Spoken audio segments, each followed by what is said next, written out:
அனைவருக்கும் வணக்கம். இன்னைக்கு நம்ம தமிழ் ரீசெண்டாக ரிலீஸ் ஆயிருக்க ட்ரிகர் படத்தோட கதையை பற்றி தான் பார்க்க போகிறோம். ஸோ வீடியோக்குள்ளே போகிறதுக்கு முன்னாடி சேனலுக்கு புது விவரம் இருந்தீங்கன்னா மறந்துடாம அந்த சப்ஸ்கிரைப் பட்டன் அழுத்திட்டு அப்படியே இந்த வீடியோ கண்டினியூ பண்ணுங்கள். இந்த படத்தோட கதை பார்த்தீங்கன்னா 1993 ஸ்டார்ட் ஆகுது. அப்படியே ஒரு கமிஷனர் ஆஃபீஸை காட்டுறாங்க. நைட் டைமில் காமிக்கிறாங்க. ஹையர் ஆஃபீஸர்ஸ் எல்லாருமே வீட்டுக்கு போக கொஞ்சம் போலீஸ் மட்டும் அங்கே இருக்காங்க. அப்போ ஒரு கும்பல் பார்த்தீங்கன்னா அங்கே இருக்கிற எல்லாரையும் அடித்து பாட்டில் எல்லாத்தையும் வீசி அந்த கமிஷனர் ஆஃபீஸை பார்த்தீங்கன்னா கொளுத்தி விட்டுட்டுறாங்க. அப்படி எரிஞ்சுக்கிட்டே இருக்கும்போது மைக்கேல் அப்படின்னு இந்த படத்தோட வில்லன் பார்த்தீங்கன்னா அது உள்ள என்டர் ஆகுறாரு. அப்படியோட இந்த சீன் கட் ஆகுது. அந்த மைக்கில் பார்த்தீங்கன்னா அடுத்தது ஜெயிலில் காமிக்கிறாங்க. ஒரு சின்ன கேஸில் பார்த்தீங்கன்னா உள்ளே வந்துட்டுருப்பார். உள்ளே வந்தவன தான் தெரியும் அங்கே இருக்கிறவங்களுக்கு நீங்கள் பெரிய வேலையை பார்த்துருக்கீங்க, ஆனால் சின்ன கேஸில் எதுக்கு ஜெயிலுக்குள்ளே வந்திருக்கீங்கன்னு கேட்க அவரும் பார்த்தீங்கன்னா ஒரு விஷயத்த சொல்கிறாரு. வெளியே நான் ஒரு பிஸ்னஸ் பண்ணிக்கிட்டு இருக்கேன். அந்த பிஸ்னஸ்க்கு எனக்கு நிறைய ஆள் தேவைப்படுது. ஆள் பலம் தேவை அப்படின்றதுனால தான் அந்த ஜெயிலுள்ள வந்திருக்கேன் அப்படின்ற மாதிரி அந்த ஜெயிலில் இருக்க எல்லார் முன்னாடியும் அங்கே இருக்கிற பிரபலமான ஒரு ரவுடி அடித்து எல்லா கைதிகளையும் தன் வயப்படுத்திக்கிறார். அப்படியே கட் பண்ணி பல வருஷம் கழிச்சு ஹீரோவை காட்டுறாங்க. ஹீரோ பார்த்தீங்கன்னா ஒரு போலீஸ் ஆஃபீஸராக இருப்பார். அண்ட் வீட்டில் பார்த்தீங்கன்னா இவரோட அப்பா அண்ட் அம்மா அண்ட் ஒரு அண்ணா. அண்ணாவுக்கு கல்யாணமாகி அண்ணி இப்படி ஒரு அழகான ஃபேமிலியில் இருப்பாங்க. இவரோட அப்பாவும் பார்த்தீங்கன்னா முன்னாள் போலீஸ்காரராக இருந்திருப்பார். அண்ட் இப்படியே இவங்க வீட்டில் இருக்கிற எல்லாரையும் இன்ட்ரோ கொடுத்து ஹீரோ பார்த்தீங்கன்னா தன்னோட வேலையை பார்க்கணும் அப்படின்ற மாதிரி கிளம்பி போகிற இவரோட சீனியர் ஆஃபீஸர் இவங்க எல்லாரையும் கூப்பிட்டு உட்கார வச்சு ஒரு ஆப்ரேஷன் நம்ம இன்றைக்கி பண்ண வேண்டியிருக்கு, அது ரொம்பவே சீக்ரெட்டாக பண்ணணும் அப்படின்ற மாதிரி ஒரு பிரபல ரவுடியை போட்டுக்கிட்டோன்னு பிளான் போடுறாங்க. அவரு கூடயே பார்த்தீங்கன்னா ஒரு இன்ஃபார்மரை ஹீரோ செட் பண்ணி வச்சிருப்பார். ஹீரோ பார்த்தீங்கன்னா ஏதாவது தப்புன்னு பட்டுச்சுன்னா உடனே தட்டி கேட்டுருவார். எது நல்லது எது கரெக்டு அப்படின்ற மாதிரி பார்த்து செய்வார். எதனால இவரோட ஹையர் ஆஃபீஸரும் நீ இதை லீட் பண்ண வேணாம், அவனோட ஃப்ரெண்டு இதை லீட் பண்ணட்டும் அப்படின்ற மாதிரி ஹீரோவோட ஃப்ரெண்டை பார்த்தீங்கன்னா லீடராக வச்சு இவங்க எல்லாரும் அந்த அசைன்மெண்ட்டுக்காக கிளம்புறாங்க. அங்கே போனதுக்கப்புறம் தான் தெரியுது ஹீரோக்கு ஒரு இன்ஃபார்மர் இருந்தார் இல்லையா, அவரை பிடிச்சிட்டாங்க அப்படின்றது. அவரை போட்டு செம்மடி அடிச்சிட்டு இருப்பாங்க. இது அங்கே இருக்கிற ஹீரோட டீமுக்கு தெரியவர். அவரோட ஹையர் ஆஃபீஸருக்கு ஃபோன் பண்ணி கேட்குறாங்க, இந்த மாதிரி மிஷினை அபாண்ட் பண்ணிட்டு வந்துருங்கன்னு சொல்கிறாங்க. ஆனால் ஹீரோ பார்த்தீங்கன்னா வர மாதிரி தெரியல. அந்த இன்ஃபார்மர் என்ன நம்பி தான் வந்தா, அவனுக்கு ஒரு குழந்தை வேற இருக்குது, கண்டிப்பாக நான் அவனை காப்பாற்றாமல் போக மாட்டேன் அப்படின்ற மாதிரி சொல்ல ஹீரோட ஃப்ரெண்டு அவரை தடுக்காமல் விட்டுடுறாரு. ஹீரோ அங்கே இருக்கிற எல்லாரையும் போட்டு அடித்து அந்த ரவுடியும் சுட்டு கொண்டுட்டு அந்த இன்ஃபார்மரை காப்பாற்றிட்டு, நான் சொன்னதை செய்யாமல் நீ எதையோ செஞ்சுட்டு வந்துட்டியா அப்படின்ற மாதிரி டெர்மினேஷன் லெட்டர் ஹீரோ கிட்ட கொடுக்குறாங்க. ஹீரோட ஹையர் ஆஃபீஸர் பார்த்தீங்கன்னா அவங்க அப்பா கூட வேலை செஞ்சவராக இருப்பார். அதனால் ஹீரோக்கு லைட்டாக ஒரு கருணையை காட்டுறாரு. இந்த மாதிரி இனிமேல் பண்ண மாட்டேன்னு சொல்லி என்கிட்ட நீ சத்தியம் பண்ண, நீ இந்த டெர்மினேஷன் லெட்டரை கிழிச்சு போட்டு போகலாம், அப்படி இல்லைன்னு வையா நீ டெர்மினேட் ஆகுது தான்னு சொல்ல ஹீரோ ஒரு நிமிஷம் யோசிச்சு பார்க்குறாரு. என் மனசுக்கு எது கரெக்டுன்னு படுதோ அதை மட்டும்தான் நான் செய்வேன் அப்படின்ற மாதிரி வேலையே வேணான்னு போயிடுறாரு. அப்படியே கட் பண்ணால் ஹீரோட அப்பாவை செக் பண்ணணும் அப்படின்ற மாதிரி ஹீரோ ஹாஸ்பிட்டலுக்கு கூப்பிட்டு போயிருப்பார். அங்கே இருக்கிற டாக்டரோ இந்த மாதிரி அவருக்கு ஒரு வித்தியாசமான நோய் வந்துகிட்டு இருக்கு, கொஞ்சம் கொஞ்சமாக அவர் பழசு எல்லாத்தையும் மறக்க ஆரம்பிப்பார். ஏன் கூட இருக்கிற உங்களையே ஒரு நாள் மறந்துடுவார், அவரை நீங்கள் பத்திரமா பார்த்துக்கணும் அப்படின்ற மாதிரி சொல்ல ஹீரோவும் என்னோட சின்ன வயசுல என் அப்பாவுக்கு தலைக்கு பின்னாடி அடிபட்டது,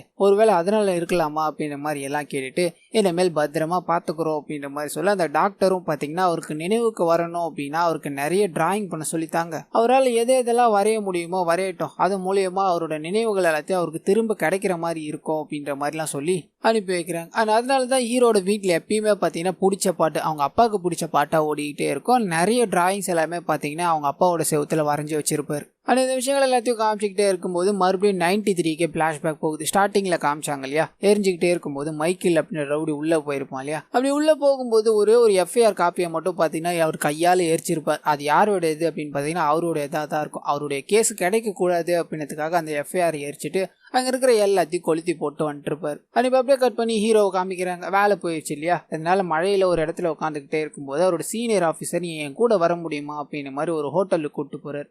ஹோட்டலில் பார்த்தீங்கன்னா ஒரு 4-5 பேர் வேலை செஞ்சுக்கிட்டு இருப்பாங்க. இந்த ஹோட்டலை பற்றி நீ என்ன நினைக்கிற அப்படின்ற விஷயத்த எல்லாத்தையும் சொல்லிட்டு அப்போ தான் பார்த்தீங்கன்னா ஒரு இன்ட்ரெஸ்டிங்கான விஷயத்த ரிவீல் பண்ணுறார். இங்கே இருக்கிற எல்லாருமே போலீஸ் ஆஃபீஸர்ஸ், உள்ள மாதிரியே தான் நேர்மையாக இருக்கணும் அப்படின்ற மாதிரி ஏதோ ஒரு விஷயத்தில் வேலை போனவங்க.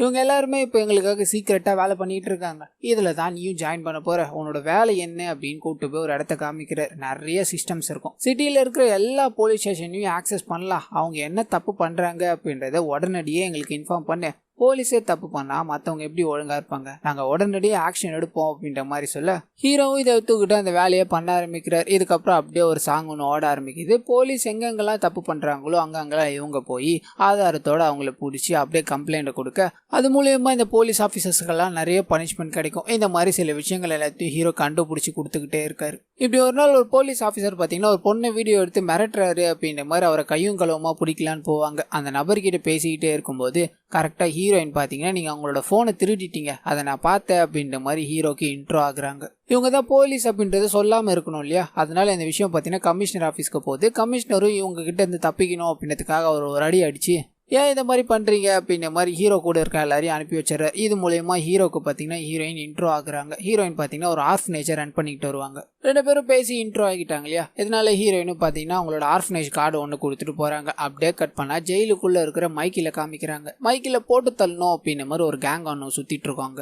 அதே சமயத்தில் மைக்கிலோட கண்டெய்னர் ஒன்று பார்த்தீங்கன்னா வெளிநாட்டுக்கு போகிறதா இருக்கும். அதை எப்படியாச்சும் தடுத்து நிறுத்திட்டோன்னு ஏன் மைக்கில் நம்ம கண்ட்ரோலுக்கு எடுத்துகிட்டு வந்துடலாண்டா அப்படின்ற மாதிரி ஜெயிலுக்குள்ளே மைக்கிலுக்கு எதிராக இருக்கிற ஒரு ஆள் திட்டம் போடுறார். அதுக்கேற்ற மாதிரி எக்ஸிக்யூட் பண்ணலான்னு வரும்போது மைக்கில் இதை தெரிஞ்சு முன்னாடியே ஒரு பிளானை போட்டு வச்சிருந்துருப்பார். கண்டெய்னரை பிடிக்க வராங்க அப்படின்னு தெரிஞ்சு முன்னாடியே பார்த்தீங்கன்னா வேற கண்டெய்னரில் எல்லாத்தையும் அனுப்பி விட்டுட்டு இருப்பார். இந்த விஷயம் இவங்களுக்கு தெரிய வர செம்ம ஷாக்கு. அந்த மைக்கிலோட மொத்த வில்லனிசமும் இங்கே தான் தெரிய வருது. நீ உயிரோடு இருக்கிற வழியா எனக்கு பிரச்சனை தான்டா, நீ இங்கேயே செத்தட்றா அப்படின்ற மாதிரி ஜெயிலுக்குள்ளேயே அவருக்கு எதிராக இருக்கிற நபரை குத்தி கொலை பண்ணுறாரு. அது வெளியே என்ன நடக்குது அப்படின்றத உள்ள இருந்தே கண்ட்ரோல் பண்ணிக்கிட்டு இருக்காரு. இப்படி ஒரு ராவான வில்லனா நமக்கு காட்டிக்கிட்டு இருக்காங்க. இப்போ அப்படியே ஹீரோ கிட்ட மறுபடியும் வருது. இவரோட அண்ணி அண்ணனும் பார்த்தீங்கன்னா வெட்டிங் ஆனிவர்சரி அப்படின்றதுக்காக அவங்களோட ஹோட்டலில் சாப்பிட்லான்னு வருவாங்க. அப்போ இவங்களோட அண்ணி சோகமாக இருக்கிறத பார்த்து என்னன்னு கேட்க 2 பேருக்குமே குழந்தை இல்லை, அதனால தான் சோகமாக இருக்கும், என்ன பண்ணுறதுனே புரியலடா அப்படின்ற மாதிரிலாம் ஹீரோட அண்ணா சொல்ல அப்போ தான் ஹீரோக்கு ஒரு ஸ்ட்ரைக் ஆகுது. ஹீரோயின் இந்த மாதிரி ஆர்ஃபனேஜ் கார்டு கொடுத்துட்டு போனாங்க இல்லையா, அதை இவங்க கிட்ட கொடுக்கலாம் அப்படின்ற மாதிரி யோசிக்கிறார். அப்போன்னு பார்த்து ஹீரோவோட ஹோட்டலில் வேலை செய்கிற ஒரு நபர் பார்த்தீங்கன்னா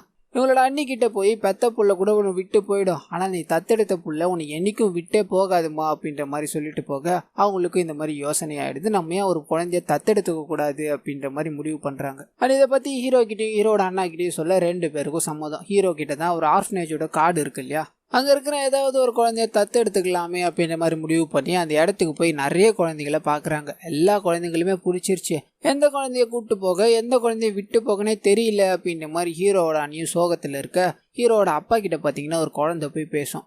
இது அங்கே இருக்கிற எல்லாருமே பார்க்குறாங்க. அந்த குழந்தைய நம்ம தத்து எடுத்துக்கலாம், அந்த குழந்தை என்னோட அப்பாவோட அட்டாச் ஆகிடுச்சு அப்படின்ற மாதிரி ஹீரோ பார்த்தீங்கன்னா ஹீரோயின் கிட்ட சொல்ல அவங்களும் பார்த்தீங்கன்னா இந்த மாதிரி அந்த குழந்தைய தத்தெடுக்கிறதுல சில பிரச்சனைகள் எல்லாம் இருக்குது, டாக்குமெண்ட் வெரிஃபிகேஷன்லாம் கொஞ்சம் டைம் எடுக்கும், பரவாயில்லையா அப்படின்ற மாதிரிலாம் கேட்க ஹீரோ பார்த்தீங்கன்னா அது எதுவாக இருந்தாலும் பரவாயில்ல, அந்த குழந்தை எங்களுக்கு எல்லாருக்குமே பிடிச்சிருச்சு, அந்த குழந்தை எங்கள் வீட்டுக்கு வந்தால் நல்லாயிருக்கும் அப்படின்ற மாதிரி பேசிட்டு அதே சமயத்தில் ஹீரோயினுக்கும் சில பிட் எல்லாத்தையும் போட்டுட்டு அங்கேருந்து கிளம்பிட்டார். இந்த சீன் அப்படியே கட் ஆகி ஹீரோயின் சில பிரச்சனைகள் எல்லாம் இருக்குன்னு சொன்னாங்க இல்லையா, அந்த பிரச்சனையை காட்டுறாங்க. அந்த குழந்தை பார்த்தீங்கன்னா ஏற்கனவே 2 வருஷம் வேற ஒருத்தவங்க தத்து எடுத்துகிட்டு போயிட்டு இருப்பாங்க. அவங்க சரியாக வளர்க்கல அப்படின்றதுனால இவங்க திருப்பி கூட்டு வந்துட்டு இருப்பாங்க. இப்போ அவங்ககிட்டயே போய் இந்த மாதிரி குழந்தை வேற ஒருத்தவங்க கிட்ட நாங்கள் கொடுக்க போகிறோம்னு சொல்ல அவங்க செம்ம காண்டாயிடுறாங்க. எங்களுக்கு அந்த குழந்தை வேணும், நீங்கள் கொடுக்க முடியாதுன்னா என்ன அர்த்தம் அப்படின்ற மாதிரி இவங்க கிட்ட கேட்க நீங்கள் அவங்கள ஒழுங்காக வளர்க்கலன்றதுனால தான் நாங்கள் கூட்டு வந்துட்டோம், நாங்கள் எங்களோட ரூல் படியே குழந்தைய வேற ஒருத்தவங்களுக்கு கொடுக்க முடியும், உங்ககிட்ட பேசிட்டு கொடுக்கலான்னு பார்த்தா ஓவரா பண்ணுறீங்க அப்படின்ற மாதிரி இவங்க சத்தம் போட்டுறாங்க. இதனால் அந்த 2 பேருமே அந்த குழந்தைய எப்படி வாங்கணும்னு எனக்கு தெரியும்னு கோவமாக அங்கேருந்து கிளம்பி போயிட்டுறாங்க.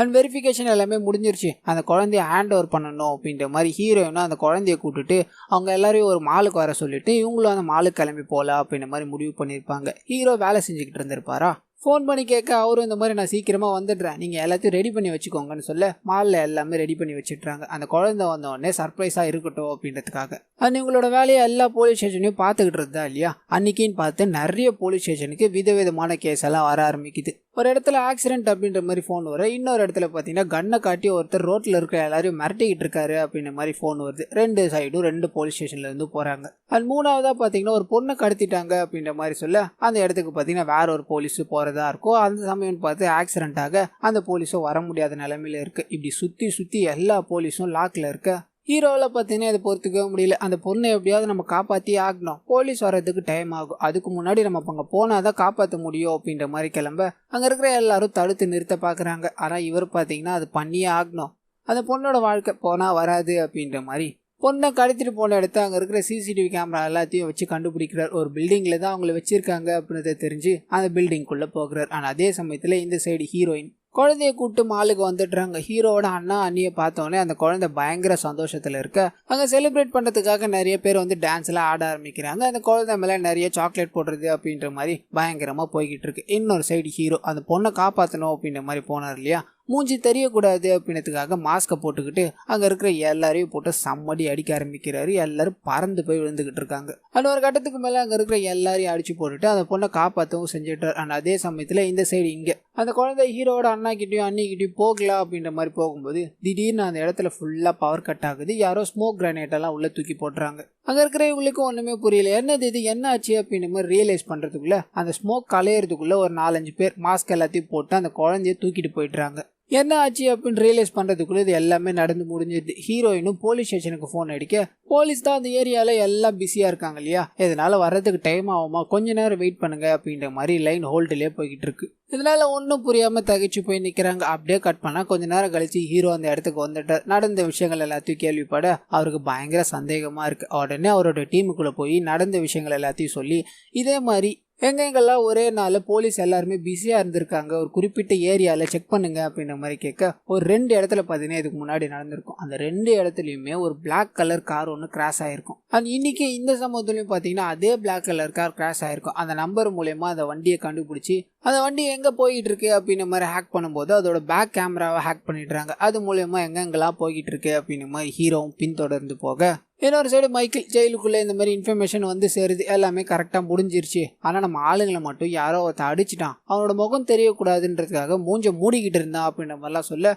இவருக்கு சந்தேகம் வருது. உடனடியா நான் இங்கிருந்து வெளியே வந்தாகணும், எனக்கு பெயிலுக்கு ஏற்பாடு பண்ணுங்க அப்படின்ற மாதிரி ஆபத்து வரப்போகுதுன்னு தெரிஞ்சு போயிடுச்சு. அதுக்காக வெளியே வரணும் அப்படின்ற மாதிரி ட்ரை பண்றாரு. இன்னொரு சைடு கடத்திட்டு போனாங்க இல்லையா, அந்த கும்பலை காமிக்கிறாங்க. கடத்தினது யாரு அப்படின்னு பாத்தீங்கன்னா மைக்கேலோட பையன். மைக்கேலுக்கு ஃபோன் பண்ணி இந்த ஒரு குழந்தை மட்டும்தான் மிஸ் ஆயிருந்தது, அதை இப்போ போய் தூக்கிட்டு வந்தேன், எல்லாமே சுமூகமா முடிஞ்சிச்சுன்னு சொல்ல அவருக்கு தான் ஏற்கனவே விஷயங்கள் எல்லாமே தெரியும் இல்லையா, பயங்கர தப்பு பண்ணிட்ட, உடனடியாக அந்த பொண்ணை அறுத்து போட்டுட்டு அங்கேருந்து கிளம்பு, உன்னை தேடி அவனா ஒருத்தன் கண்டிப்பாக அங்கே வருவான்டா அப்படின்ற மாதிரி சொல்ல இவரும் பார்த்தீங்கன்னா அந்த குழந்தைய கொல்லலாம் அப்படின்ற மாதிரி பெட்ரோல் எல்லாத்தையும் மேலே ஊற்றி கொளுத்தலாம் அப்படின்ற மாதிரி ட்ரை பண்ணுறாங்க. அந்த சமயம் பார்த்து கரெக்டாக ஹீரோவோட என்ட்ரி. அங்கே பாதி இடத்த பார்த்தீங்கன்னா கொளுத்திட்டு இருப்பாங்க. ஹீரோவும் வந்த உடனே அந்த குழந்தைய காப்பாற்றணும் அப்படின்றதுக்காக பயங்கரமாக சண்டை போட ஆரம்பிக்கிறார். எல்லா ரவுடிங்களும் ஹீரோவை அடிக்கணும் அப்படின்ற மாதிரி வந்துக்கிட்டே இருக்க இவர் தான் ஹீரோவாச்சு இல்லையா, அதனால அங்கே இருக்கிற எல்லாரையும் போட்டு சம்மடி அடிச்சிடுறாரு, மைக்கேலோட பையன் உட்பட. இந்த சைடு இவர் சண்டை போட்டு அந்த குழந்தைய காப்பாற்ற, இன்னொரு சைடு மைக்கேல் பார்த்தீங்கன்னா ஜெயிலேருந்து வெளியே வர்றார். அப்படியே கட் பண்ணி இன்டர்மிஷனை போடுறாங்க. அண்ட் இப்போ ஹீரோ குழந்தைய காப்பாற்றிட்டார் இல்லையா, ஹீரோயின் கிட்ட எடுத்துகிட்டு வந்து கொடுத்துட்றாங்க. ப்ராப்ளம்லாம் சால்வ் ஆகுற வரையும் நீங்களே அவங்கள வச்சுக்கோங்க அப்படின்ற மாதிரி. இன்னொரு சைடு மைக்கேல் வெளியே வந்துட்டார் இல்லையா,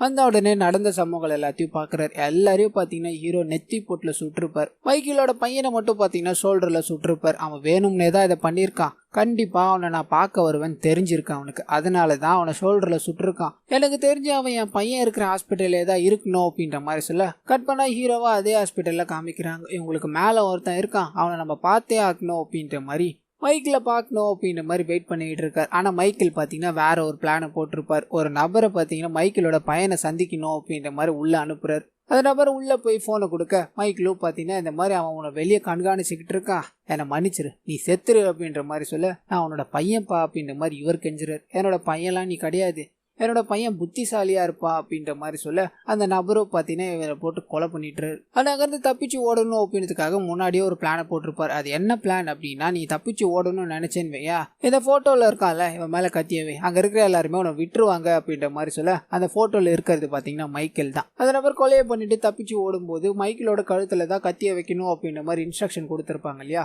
இதனால மைக்கேலோட கழுத்தில் கத்தியை வைக்கிறார். இவர் தான் பண்ண சொன்னதுன்னு தெரியாம. இதோட பிளான் என்ன அப்படின்னு பார்த்தீங்கன்னா, அந்த மாதிரி கும்பல்ல ஒருத்தனோட கழுத்துல கையை வச்சா உண்மையான போலீஸா இருந்தா காப்பாற்ற வரணும் இல்லையா, அப்படி வரும்போது அவன் யாருன்னு நான் பார்த்துருவேன் அப்படின்ற மாதிரி மைக்கேல் போட்ட பிளானா தான் இது இருக்கும். அதனால காத்துக்கிட்டு இருக்கும்போது ஹீரோவும் என்ன பண்ணல, அவரை காப்பாற்றலாமா வேணாமா அப்படின்ற மாதிரி யோசிச்சுக்கிட்டே சரி காப்பாற்றுவோம், யாருன்னு தெரியலையே, அவர் எப்படி சாக விடுறது அப்படின்ற மாதிரி கன் எடுக்க திடீர்னு துப்பாக்கி சுடுற சத்தம், யாருக்குமே யார் சுட்டதுன்னு தெரியல. அந்த சைடு ஹீரோவும் திரும்பி பார்க்க ஹீரோ கூட அவரோட ஹோட்டல்ல வேலை செய்யற ஒன் ஆஃப் த போலீஸ் வயசான நபர் இருப்பார்ல, அவர் தான். அண்ட் இந்த சைடு மைக்கேலுக்கும் பார்த்தீங்கன்னா அது யாருன்னு தெரியல, தூரத்துல இருந்து சுட்டு போயிட்டான், இதனால அவனை கண்டுபிடிக்க முடியலையா அப்படின்ற மாதிரி பிளான் ஃபெயிலியர் ஆயிடுச்சு இல்லையா, அப்செட். ஆனால் ஹீரோக்கு தான் சுட்டது யாருன்னு தெரியும் இல்லையா, இதனால ஹோட்டலுக்கு போய் எதனால இந்த மாதிரி பண்ணீங்கன்னு கேட்க இத்தனை வருஷமா நான் என் பையனுக்கு ஒரு திருட்டு போலீஸாக தான் வாழ்ந்துகிட்டு இருக்கேன், நான் லஞ்சம் வாங்கிட்டேன் அப்படின்ற மாதிரி என்னை தூக்கிட்டாங்களாம், ஆனால் நான் சீக்கிரட்டாக வேலை செய்கிறது அவனுக்கு தெரியாது. இந்த மாதிரி ஏதாவது ஒரு பெரிய விஷயத்த பண்ணி என் பையனுக்கு நான் ஒரு திருட்டு போலீஸ் இல்லை அப்படின்றத நிரூபிக்கணும்னு நினச்சேன். அதனால தான் இதை பண்ணேன் அப்படின்ற மாதிரி சொல்ல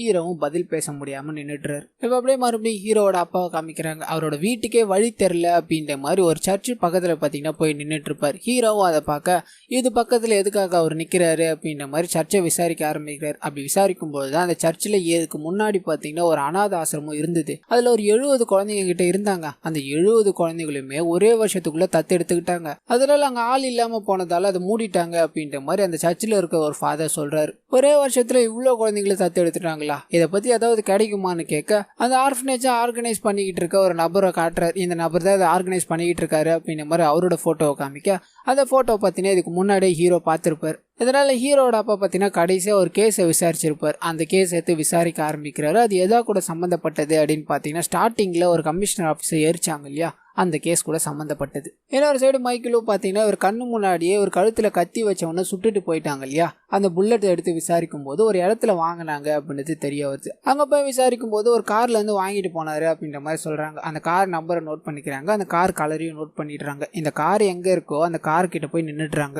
அந்த காரில் எவன் ஏறினாலும் சரி அவனை கொடூரமாக குத்தி கொலை பண்ணிடுங்க. காரில் ஏறினவன் இதில் சம்மந்தப்படாமல் இருந்திருந்தாலும் சரி அந்த கொலையை பார்த்து நடுங்கணும் அப்படின்ற மாதிரி மைக்கேல் சொல்ல யார் அந்த காரில் ஏற போகிறா அப்படின்ற மாதிரி எல்லாரும் வெயிட் பண்ணிக்கிட்டு இருக்காங்க. இந்த சைடு ஹோட்டலுக்கு உள்ளே இருக்கிற அந்த தாத்தாவும் எல்லாத்தையும் முடிச்சுட்டு நான் வீட்டுக்கு போகிறேன்ப்பா அப்படின்ற மாதிரி மழையில் நினைஞ்சிக்கிட்டே அந்த காருக்குள்ளே ஏறலான்னு போக உள்ள இருக்க ஹீரோக்கும் ஹீரோட ஃப்ரெண்ட்ஸ்க்கும் பார்த்தீங்கன்னா அவரை கொல்ல சுத்து போட்டாங்க அப்படின்றது தெரிய வருது. இதனால் அவர் சாப்பாடை மறந்து விட்டுட்டாரு அப்படின்ற மாதிரி சைகை மூலமாக கிட்ட போய் நீங்கள் காரில் இருந்தீங்களா உங்களை போட்டுருவாங்க அப்படின்ற மாதிரி சொல்ல அவரு கார் கிட்ட வரலையும் வந்தவர் அப்படியே வேற எங்கேயோ போகிற மாதிரி போயிடுறாரு. இவங்களும் அது வேற யாரோ அப்படின்ற மாதிரி விட்டுடுறாங்க. அந்த சீன் இதோட கட்டாயி ஹீரோட ஹையர் ஆஃபீஸர் கிட்ட பார்த்தீங்கன்னா ஹீரோ பேசிட்டு போய்கிட்டே இருக்கார். தன்னோட அப்பாவோட கேஸுக்கும் இந்த கேஸுக்கும் ஏதோ ஒரு சம்மந்தம் இருக்குன்னு நினைக்கிறேன். என்னோட அப்பாவை கேட்டால் அவருக்கு எதுவுமே ஞாபகம் இருக்காது. நீங்கள் ஏதாவது ஞாபகம் இருக்கா, உங்ககிட்ட ஏதாவது கிடைக்குமா அப்படின்ற மாதிரி கேட்க அவரும் இந்த மாதிரி கமிஷனர் ஆஃபீஸ் எரிஞ்சதுக்கும் உன்னோட அப்பாவோட கேஸுக்கும் ஒரு சம்மந்தம் இருக்குது. அவனோட அப்பா மேலேயும் குழந்தைய தூக்கிட்டு போயிட்டாரு அப்படின்ற மாதிரி ஒரு கேஸ் ரிஜிஸ்டர் ஆச்சு. இதனால ஃப்ரெண்டாக உன்னோட அப்பாவுக்கு என்னால் எது பண்ணவே முடியல. ஆனால் அவர் ஏதோ ஒரு விஷயத்த மட்டும் கண்டுபிடிச்சாரா அப்படின்ற மாதிரி சொல்ல கட் பண்ணி அப்படியே மைக்கேல் கிட்ட வருது. இந்த வாட்டி கண்டெய்னர் வேணும் அப்படின்ற மாதிரி கேட்டிருக்காங்க. எப்போ அனுப்பலாம் அப்படின்ற மாதிரி ஒரு கூட இருக்க ஒரு நபர் கேட்க இவரும் சீக்கிரமாக அனுப்புகிறோன்னு சொல்லு அப்படின்ற மாதிரி அதுக்குண்டான வேலையை பார்க்க ஆரம்பிக்கிறார். இன்னொரு சைடு ஹீரோ இந்த குழந்தைங்க வச்சு எல்லாம் ஏதோ பண்ணிக்கிட்டு இருக்காங்க அப்படின்ற மாதிரி ஹீரோயின் கிட்ட போய் யார் யாரெல்லாம் குழந்தைய தத்தெடுத்திருக்காங்களோ அவங்க எல்லா லிஸ்ட்டையும் கேட்குறாரு. இந்த மாதிரி அவங்கள நீ எவ்வளோ நாள் செக் பண்ணுவ, அந்த குழந்தை சேஃபாக இருக்கா இல்லையா அப்படின்னு எப்படி தெரிஞ்சுப்பீங்கலாம் கேட்க இந்த மாதிரி குழந்தைய நாங்கள் தத்து கொடுத்ததுக்கப்புறமா 3 வருஷம் போய் செக் பண்ணுவோம், அதுக்கப்புறம் பண்ண மாட்டோம். ஏன்னா குழந்தை அவங்களோட அதுக்குள்ளே மிங்கிள் ஆகிடும்ல அப்படின்ற மாதிரிலாம் கேட்டு இது வரைக்கும் யார் யார்கிட்டலாம் கொடுத்தாங்களோ அவங்க எல்லார்கிட்டையும் போய் இவங்க விசாரிக்க ஆரம்பிக்கிறாங்க. ஏதாவது சஸ்பீஷியஸாக இருந்தால் அதை பார்த்தீங்கன்னா ஹீரோ கிட்ட ஃபோன் பண்ணி சொல்லுவாங்க. எல்லா இடத்துலையும் போய் விசாரிக்க எங்கேயும் பார்த்தீங்கன்னா அவ்வளோவா கிடைக்கிற மாதிரியே தெரியல.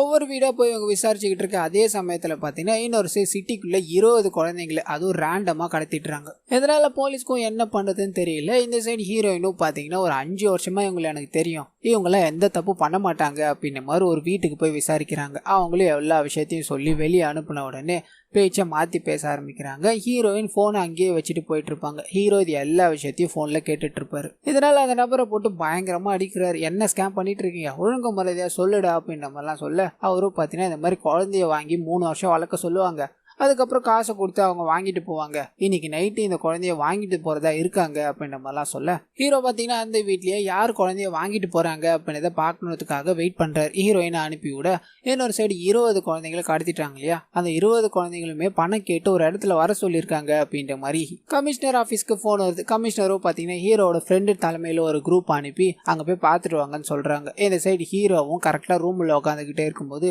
குழந்தைய வாங்கிட்டு போனோம் அப்படின்ற மாதிரி வந்து கதவை திறக்கிறாங்க. ஹீரோவை பார்க்குறாங்க இல்லையா, அதனால செம்ம பெரிய ஃபைட் ஒன்று நடக்குது. அண்ட் மைக்கிளுக்கும் பார்த்தீங்கன்னா அவன் நம்மளை நெருங்கிட்டா அப்படின்ற விஷயம் தெரிஞ்சு அவர் ஒரு பிளானை போட்டார். இன்னொரு சைடு ஹீரோயின் தன்னோட ஆர்ஃபனேஜில் இருக்கிற எல்லா குழந்தைகளையும் கூப்பிட்டுக்கிட்டு ஒரு இடத்துல பத்திரமா இருப்பாங்க. அவங்களுக்கு பார்த்தீங்கன்னா ஹீரோ கூட வேலை செய்கிற எல்லாரும் பாதுகாப்பு. அந்த சைடு மைக்கிளோட எல்லா ஆளுங்களும் வந்துடுறாங்க. அங்கே இருக்கிற ஒருத்தனும் உயிரோட விடக்கூடாது, அந்த குழந்தைகள் எல்லாத்தையும் கடத்தணும் அப்படின்ற மாதிரி சண்டை போடலான்னு போக அந்த வயசான நபர் இருக்கார் இல்லையா, அவர் பார்த்தீங்கன்னா இங்கே இருக்கிற எல்லாரையும் நான் பாதுகாக்கணும், என்னோட பையன்கிட்ட நான் ஒரு வீரமான போலீஸ் அப்படின்றத காட்டணுன்றதுக்காக எல்லாரையும் உள்ளே வச்சு லாக் பண்ணிட்டு வெளியே தனியா சண்டை போட ஆரம்பிக்கிறாரு. ஒரு சைடு ஹீரோ பயங்கரமா சண்டை போட்டுக்கிட்டே இருக்க, இன்னொரு சைடு அந்த வயசானவரும் பயங்கரமா ரத்த காயங்களோட சண்டை போட்டுக்கிட்டே இருக்காரு. சாகர நிலைமையில கூட பாத்தீங்கன்னா ஒரு சண்டை போட்டுக்கிட்டே தான் இருக்காரு. இந்த சைடு ஹீரோவும் ஃபுல்லா சண்டையை முடிச்சதுக்கு அப்புறமா ஒரு 20 குழந்தைங்களை காப்பாற்றணும் அப்படின்னு ஒரு குரூப் போச்சு இல்லையா, அந்த குரூப்பை சுத்து போட்டுட்டாங்க அப்படின்ற மாதிரி ஹீரோவோட ஃப்ரெண்டு மூலயமா அவருக்கு தகவல் வருது. அதில் தன்னோட நண்பன் இருக்கானே அப்படின்ற மாதிரி ஹீரோவும் அந்த இடத்துக்கு வேகமாக போக அப்போதான் பார்த்தீங்கன்னா ஒரு பயங்கரமான ட்விஸ்டே ரிவீல் பண்ணுறாங்க. இவரோட நண்பன் பார்த்தீங்கன்னா அந்த மைக்கிளோட ஆளாக இருப்பார். அந்த மைக்கிளோட பையனாக தான் இவர் இருந்திருப்பார். முன்னாடி சொல்லியிருப்பார் இல்லையா, என்னோட பையன் அறிவாளவனாக தான் இருப்பான் அப்படின்னு. அந்த பையன் பார்த்தீங்கன்னா இவர் தான் மைக்கிளோட உண்மையான பையன். ஹீரோ கூடவே இருந்து இவ்வளோ நாள் பார்த்தீங்கன்னா வேலை பார்த்துருந்துருப்பார். கண்டெய்னரை ஷிப் பண்ணுறது ஹீரோ தான் கூட இருந்தானா நம்மளால எதுவுமே பண்ண முடியாது அப்படின்ற மாதிரி ஸ்டார்டிங் சீனில் ஒரு மிஷினார் தப்பாக லீட் பண்ணி ஹீரோவை சண்டை செய்ய வச்சு வேலை போக வச்சு அப்படின்ற மாதிரி எல்லா வேலைகளையும் பார்த்துருப்பார். இப்போ இவங்க 2 பேர்கிட்டையும் ஹீரோ மாட்டிக்கிட்டார் இல்லையா. அப்போ மைக்கேல் பார்த்தீங்கன்னா அவரை சுட்டுட்டு ஒரு விஷயத்த சொல்ல ஆரம்பிக்கிறார். உன்னோட அப்பாவை பற்றி இப்போ தான் எனக்கு தெரிஞ்சுது. அவரோட அப்பாவுக்கு எனக்கு ஒரு ஹிஸ்ட்ரி இருக்குது. நான் பண்ணுற வேலை எல்லாத்தையும் அவன் தெரிஞ்சுக்கிட்டான். எல்லாத்தையும் ஆதாரத்தோடு எடுத்து கமிஷனர் ஆஃபீஸ்க்குள்ளே போய் பூட்டி வச்சுட்டான். நான் சும்மா இருப்பேனா, அது எல்லாத்தையும் கமிஷனர் ஆஃபீஸ் உள்ளே பூந்து எரிச்சேன். அது அப்போவே உன்னோட அப்பாவை கொல்லணும் அப்படின்ற மாதிரி தான் ட்ரை பண்ணேன். அப்போ தான் உன்னோட அப்பா மண்டையில் ஏற்பட்டு பைத்தியம் ஆயிட்டான் அப்படின்ற விஷயம் தெரிஞ்சுது. சரி, அவனை எதுக்கு கொண்டுக்கிட்டு அவனை பைத்தியமாக்குறதே எனக்கு பெருமை தான் அப்படின்ற மாதிரி விட்டேன்.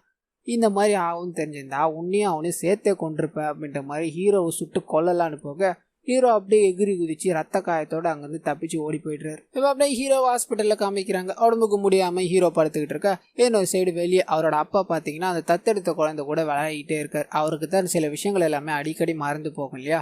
மைக்கேல் அவர் பக்கத்திலே உட்காந்து என்ன ஞாபகம் இருக்கான்னு கேட்குறாரு. ஞாபகம் இல்லையே, நீங்க யாரு அப்படின்ற மாதிரிலாம் கேட்க இவரு உங்களால தான் நான் இவ்வளோ பெரிய நிலைமைக்கு வந்தேன், என்னையே மறந்துட்டீங்களே நீங்க அப்படின்ற மாதிரி பேசிட்டு அந்த குழந்தைய பார்த்தீங்கன்னா கையோட கூட்டு போயிடுறாரு. அந்த குழந்தைகிட்ட இந்த மாதிரி அந்த அனாத ஆசிரமத்துல இருந்து அக்கா உன்னை கூப்பிடுறாங்க, வா என் கூட அப்படின்ற மாதிரி பேச்சை போட்டு கூட்டு போக இவருக்கு தான் ஞாபகம் மறந்து இல்லையா. இதனால தன்னோட பேத்தியே கூட்டு போறாங்க அப்படின்ற விஷயம் தெரியாம அதே இடத்துல அமைதியா உட்காந்துக்கிட்டு இருக்காரு. அந்த ஹாஸ்பிட்டல்ல இருக்க ஹீரோவும் கொஞ்சம் கொஞ்சமா ரெக்கவர் ஆக இவர் கூடியே இருந்த அந்த வயசான நபர் பயங்கரமா சண்டை போட்டு செத்து போயிட்டு அப்படின்ற விஷயம் தெரிய வருது. ஆனா அது மட்டும் இல்லாம குழந்தைய தூக்கிட்டு போயிட்டான் மைக்கேல் அப்படின்ற விஷயமும் தெரிய வருது. இதனால வேகமா இதுக்கு ஒரு முற்றுப்புள்ளி வைக்கலாம் அப்படின்ற மாதிரி கிளம்ப ஹீரோட அப்பா இந்த மாதிரி ஆயிட்டார்ல, இதுக்கு தான் நான் அவனை போலீஸே ஆக வேணான்னு சொன்னேன், இந்த மாதிரி நீயும் ஆகணுமாடா அப்படின்ற மாதிரி உங்க அம்மா பயங்கரமா அழுகுறாங்க. அப்பாவை ஒரு பைத்தியம் அப்படின்ற மாதிரி எல்லாரும் சொல்லிக்கிட்டே இருப்பாங்க. சில சமயத்துல எனக்கு கூட அவரை பார்த்தா அப்படிதான் தோணும். ஆனா அவர் அப்படி இல்லம்மா, பயங்கர ஜீனியஸ். ஒரு கேஸை கண்டுபிடிச்சி அதால் இப்படி உட்காந்துக்கிட்டு இருக்காரு. என்னோட அப்பா பைத்தியம் இல்லை அப்படின்றது காமிக்க வேண்டிய நேரம் வந்துருச்சு, தயவு செஞ்சு என்னை விடுங்கம்மா அப்படின்ற மாதிரி கிளம்புறாரு. ஜெயிலுக்குள்ள இருக்கிற மைக்கேலோட ஆளை பார்த்தீங்கன்னா பிடிச்சி அப்ரூவர் ஆக்குறாரு. அவர் மூலயமா மைக்கேல் என்ன பண்ணிக்கிட்டு இருக்காரு அப்படின்ற ஆதாரத்தை எடுக்கிறார். மைக்கேல் பார்த்தீங்கன்னா கண்டெய்னரா குழந்தைங்களை கடத்தி வேற நாட்டுக்கெல்லாம் வித்துருவார். ஆண் குழந்தை அப்படின்னா அவங்கள பார்த்தீங்கன்னா டெரரிஸ்ட் ஆகும், பெண் குழந்தை அப்படின்னா அவங்கள விபச்சாரத்தில் ஈடுபடுத்திடுவாங்க. ஆனால் இந்த எல்லா விஷயங்களும் தெரிஞ்சவொடனே ஹீரோ பார்த்தீங்கன்னா அவரை கையும் கழுவுமா பிடிக்கணும் அப்படின்ற மாதிரி நினைக்கிறார். ஆனால் அதுக்கு முன்னாடி நான் இங்கேருந்து கிளம்பி போயிட்டா தன்னோட அப்பாவை பார்க்கணும் அப்படின்றதுக்காக கண்டிப்பாக மைக்கேல் வருவா அப்படின்றத தெரிஞ்சுக்கிட்டு அவரோட அப்பா கிட்ட போய் ஒரு விஷயத்த சொல்றாரு. ஊரில் இருக்கிற எல்லாருக்குமே உங்களை பைத்தியமாக தான் தெரியுது, ஆனால் எனக்கு தெரியும்பா நீங்கள் ஒரு ஜீனியஸ் அப்படின்றது, உங்களுக்கு கண்டிப்பாக இது உதவும் அப்படின்ற மாதிரி கன்னை கொடுத்துட்டு அந்த இமேஜஸ் எல்லாத்தையும் பற்றி சில விஷயங்கள் எல்லாத்தையும் சொல்லிட்டு கிளம்புறாரு. அண்ட் மைக்கேலும் பார்த்தீங்கன்னா கண்டெய்னரை டெலிவரி பண்ணுற நாள் இன்னைக்கு அதுதான் இருக்கும். அதுக்காக எல்லாரும் தயாராகிட்டே இருக்கும்போது ஹீரோவும் அந்த கண்டெய்னரை தடுத்து நிறுத்தணும் அப்படின்ற மாதிரி முயற்சி பண்ணுறாரு. அதுக்கு முன்னாடி பார்த்தீங்கன்னா நிறைய விஷயங்களை மைக்கேல் பண்ணி வச்சிருப்பாரு. அந்த 20 குழந்தைங்கள ரேண்டமாக கடத்தினாங்க இல்லையா, அந்த குழந்தைங்களை தான் இவங்க கூட்டு போகிறாங்க அப்படின்ற மாதிரி ஒரு செட்டப்பில் அனுப்பி வைக்க ஹீரோ போலீஸும் பார்த்தீங்கன்னா இந்த குழந்தைங்களை தான் காப்பாற்றணும் அப்படின்ற மாதிரி இது பின்னாடியே போயிட்டு இருப்பாங்க. அந்த குழந்தையில ஒருத்தன் பார்த்தீங்கன்னா ஸ்கூல் ட்ரெஸ் போட்டிருப்பான். இந்த மைக்கேல் கடத்துற குழந்தை எல்லாமே பார்த்தீங்கன்னா வெளி உலகத்திலே வராத குழந்தைங்களா இருக்கும். ஒன்று வீட்டில் படிக்கிற குழந்தைங்களா இருக்கும், இல்லை படிக்கவே படிக்காத குழந்தைங்களா இருக்கும். இந்த குழந்தை எப்படி ஸ்கூல் ட்ரெஸ் போட்டிருக்கு அப்படின்ற மாதிரி ஹீரோ யோசிச்சு அப்போ இந்த குழந்தைங்க இல்லை வேற ஏதோ ஒரு வண்டியில தான் அவன் எல்லாத்தையும் கடத்திக்கிட்டு இருக்கா அப்படின்ற மாதிரி அந்த வண்டியை தேட ஆரம்பிக்கிறாரு. ஆனால் அப்பதான் பார்த்தீங்கன்னா ஹீரோட அப்பா வரைஞ்ச ஒரு டிராயிங் ஒன்று ஞாபகம் வருது. அந்த சமயத்தில் என்ன பார்த்தாரோ அதை தான் பார்த்தீங்கன்னா அவர் வரைஞ்சி வச்சிருப்பார். அது மூலயமா சேஸ் பண்ணி பார்க்கும்போது ஒரு கண்டெய்னர் ஒன்று போகிறத பார்க்குறாங்க. அங்கே இருக்கிற சென்சார் கேமரா மூலமாக ஆக்சஸ் பண்ணி பார்க்கும்போது உள்ள குழந்தைங்க தான் இருக்காங்க அப்படின்றத ஹீரோட நண்பர் கண்டுபிடிச்சிட்டார். அந்த விஷயத்த ஹீரோ கிட்ட சொல்ல அந்த குழந்தைங்களை காப்பாற்றி ஆக்கணும் அப்படின்ற மாதிரி ஹீரோவும் வேகமாக போய்கிட்டே இருக்க அந்த குழந்தைங்களை எல்லாத்தையும் கூட்டு போகிறது யாருன்னு பார்த்தீங்கன்னா ஹீரோட நண்பர், அதாவது மைக்கேலோட பையன். அவங்ககிட்ட மாட்டக்கூடாது அப்படின்ற மாதிரி பயங்கர சேசிங்கில் போய்கிட்டே இருந்தாலும் ஒரு கட்டத்தில் பார்த்தீங்கன்னா 2 பேரும் இடிச்சிக்கிறாங்க, சண்டையும் போட ஆரம்பிக்கிறாங்க. அந்த குழந்தைங்களுக்கு எதுவும் ஆகக்கூடாது அப்படின்ற மாதிரி ஹீரோ பார்த்தீங்கன்னா அங்கே இருக்கிற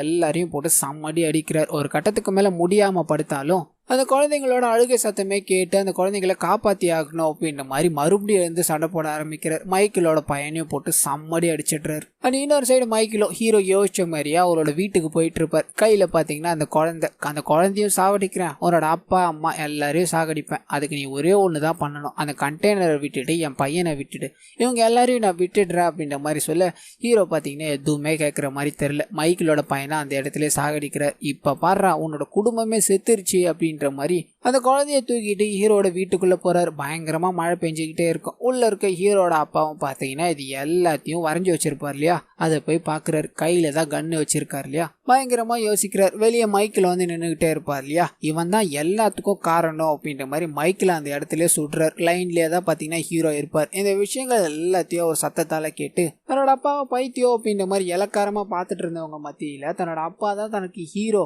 எல்லாருக்கும் அவர் ஹீரோவாக இருப்பார் அப்படின்ற மாதிரி கண்களாலே ஒரு பார்வையை பார்த்து அந்த இடத்துல உட்காந்து பயங்கரமாக அழுவ ஆரம்பிக்கிறார். அண்ட் பயங்கர எக்ஸைட்மெண்ட்டோட கத்த இவரோட அப்பாவை காமிச்சு இந்த படத்தை பார்த்தீங்கன்னா அழகாக இதோட முடிக்கிறாங்க.